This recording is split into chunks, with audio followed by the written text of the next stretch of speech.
Abbott آباد سے بھائی حسن ریاض صاحب نے سوال لکھا ہے، بعض لوگوں کو دیکھا ہے کہ وہ جب سجدے میں جاتے ہیں تو اپنی شلوار کے پائنچوں کو اوپر اٹھا لیتے ہیں، اور اسی طرح بعض لوگوں کو دیکھا ہے کہ جب وہ تشہد میں بیٹھتے ہیں تو اپنے دامن کو پھیلا دیتے ہیں دونوں ہاتھوں سے۔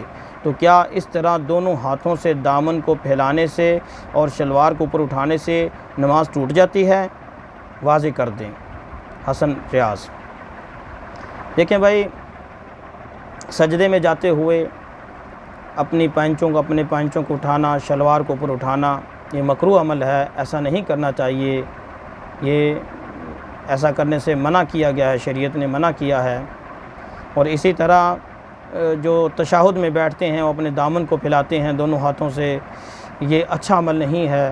رہی بات آپ نے یہ پوچھا کہ اس سے نماز ٹوٹتی ہے یا نہیں، تو ان دونوں عملوں سے نماز تو نہیں ٹوٹتی، لیکن یہ عمل دونوں منع ہیں، مکروہ عمل ہیں، ایسا نہیں کرنا چاہیے، البتہ نماز ان کی اس سے ٹوٹے گی نہیں۔